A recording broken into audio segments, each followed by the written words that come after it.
2016 Suzuki GSX, S1000 First Ride Review. Would I glance at this bike every single time I walk through my garage and smile? For me, very few naked bikes pass this test, but plenty of sport bikes do. I like fairings. However, I've busted my back twice. I'm 40. I think it's time for a naked bike without losing the fun of a sport bike. Somehow the curves of the GSX-S tank and the radiator shrouds, from a certain front 3/4 angle, remind me of my old GSX-Rs and Hayabusas. I was thinking about the bike after I saw it and then later sat on it, and I could not help but think about it a lot more.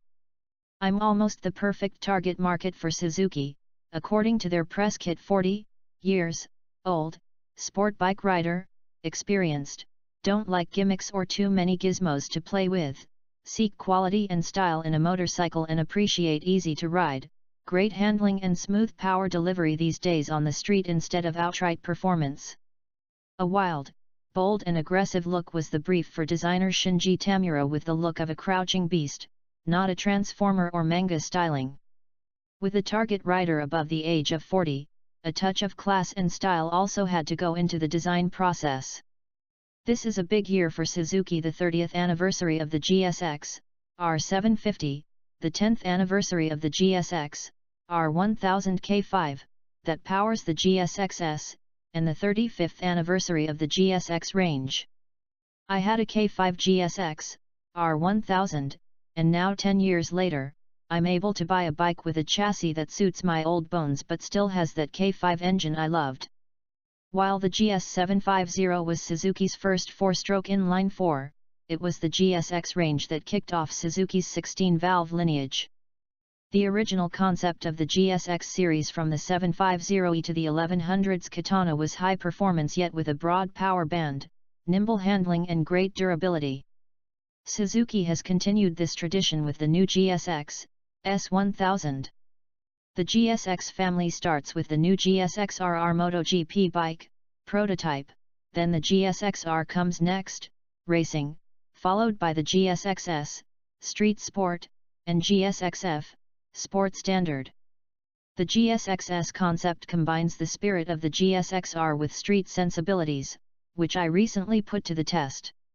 After spending a full day testing the GSX-S in the Spanish sunshine, I'm convinced Suzuki has pretty much nailed that brief. The ride. I really did not know what to expect of the GSX-S, but I was hoping it wouldn't be too boring, yet not too crazy. For me, it had to be just a nice, fast, easy ride. As soon as I sat on the bike, I knew I would like it. The riding position made me feel familiar and at home. You sit in the bike, not on the bike, and the Renthal Pro taper bars are at a perfect level in relation to the seat. The fuel tank is nice and tall, and the foot pegs roomy. It's a very neutral and relaxed riding position. The controls fall to hand nicely. Firing up the bike requires a single push of the button rather than holding it down, and no clutch-in is required as it is with most Suzukis. The GSX-S idles with that lovable GSX-R raspy growl. It sounds smooth but angry. I blip the throttle as I hop on, and a short, sharp note fires out of the stubby exhaust tip. Nice. Exciting. Fun. It takes just a few miles to be completely comfortable on the GSX-S. Initially short shifting through the smooth, positive gearbox as we make our way out of Alicante to the hills, the bike's mid-range power is impressive. It pulls from 2500 rpm like a freight train and accelerates hard through 5000 to 6000 rpm, with a very meaty mid-range area. The intake noise is howling and addictive, and the exhaust is one of the best sounding standard pipes I can remember hearing. I would only change it for style, not for sound. The road opens up briefly and I glance at the dash. We're averaging 100 mph in top gear en route to the photo shoot. So, with some room ahead, I drop down to 4th gear and take it to the rev limiter. The acceleration makes me laugh inside my helmet, along with the fact that I'd be arrested in Australia for this hooning. Its top-end power doesn't match the K5 GSX, R1000, but it seems on par with a GSX, R1000 K1 more than enough for a bike with no fairing. Acceleration is really impressive. This bike is AV8 with handlebars. It just keeps on pulling harder until the limiter cuts the fun. The only issue I am dealing with is an abrupt initial throttle snatch from a closed throttle. It happens at any RPM and can only be dampened using some rear brake preloading prior to opening the throttle. I'm hoping this is a pre-production issue with the ECU/tune of the bike. Once that initial snap is dealt with, the throttle is fantastic, a real one-to-one feeling with the back tire. There are 3 traction control settings to choose from as well as off. It's a very easy system that is operated by a left bar toggle switch, with the level displayed on the dash. The TC system monitors front and rear wheel speeds, throttle position, crank position and gear position 250 times per second and quickly reduces power output when spin at the rear wheel is detected. Mode 1 allowing a certain level of wheel spin, suitable for fast sport riding in dry conditions. Mode 2 activates earlier. It is for normal riding conditions and is the mode I used most during the test. Mode 3 is for wet or cold conditions. GSX or K5 V2.0. The GSX S1000 power plant has been refined and reworked from the mighty K5 GSX-R engine to complement the new naked bike. Basically, it is the same 999 cubic centimeters lump as the 2005 to 2008 power plant that got such a cult following, designed to give more acceleration and throttle response.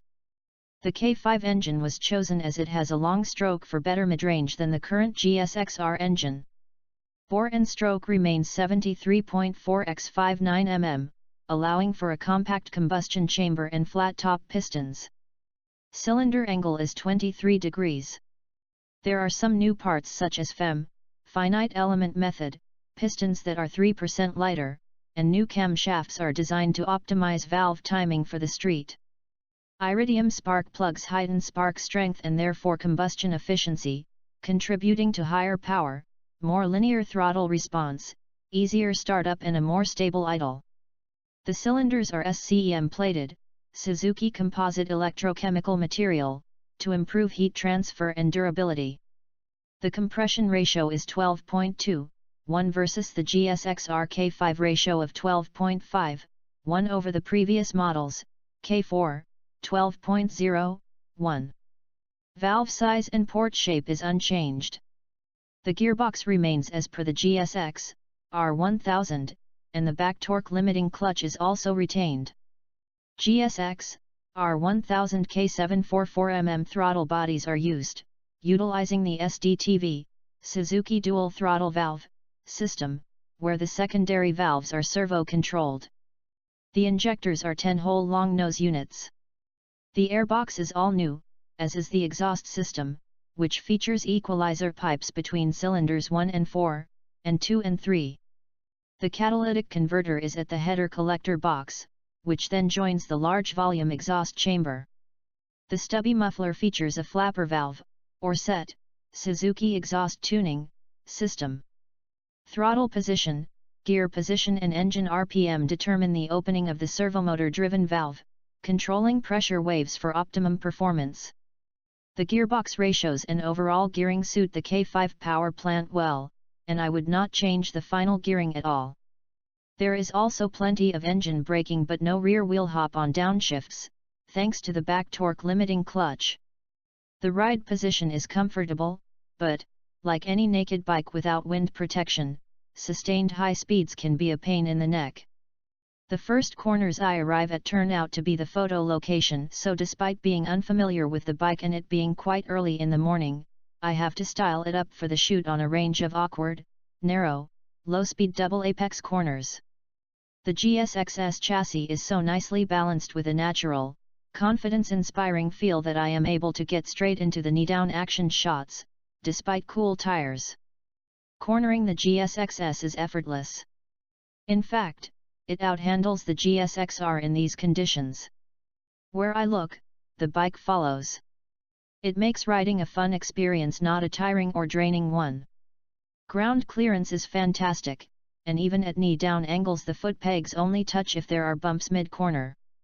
No matter which riding position I chose, various combinations from upright to hanging off, the GSX-S just got on with the job of tracking nicely through the turns, again proving the good chassis geometry. The bike is really stable, and there is no sign of wiggle or head shake even when accelerating hard out of turns or over crests. Changing direction is not a problem, either, as I discover a few times.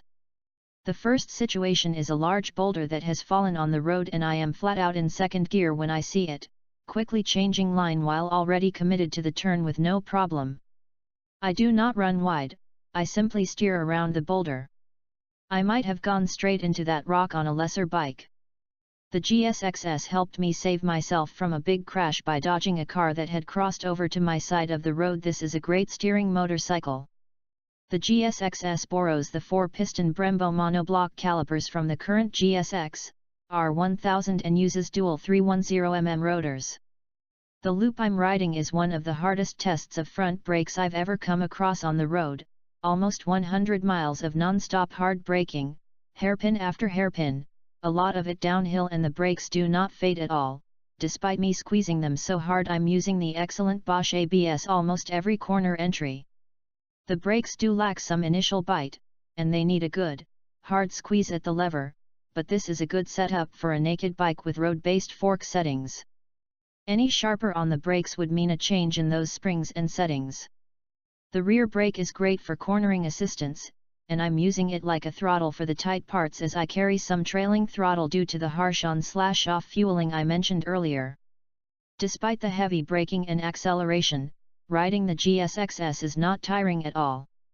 The ride position allows me to really utilize my legs, and the tank gives me support on the brakes, not to mention the big, wide rent hauls.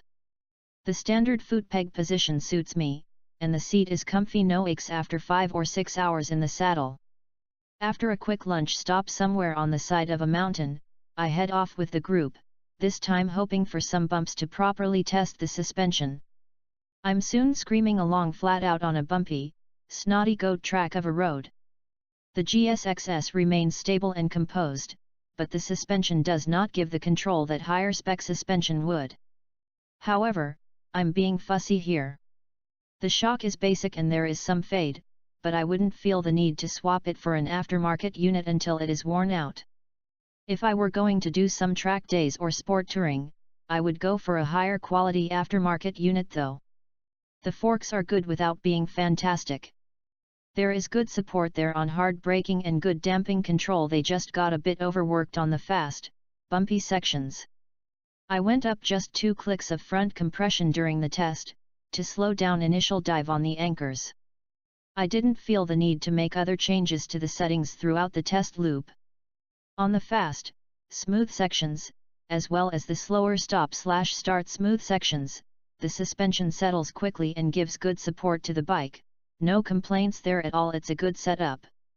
The switchgear is easy to use, and the traction control can be switched between the modes while riding.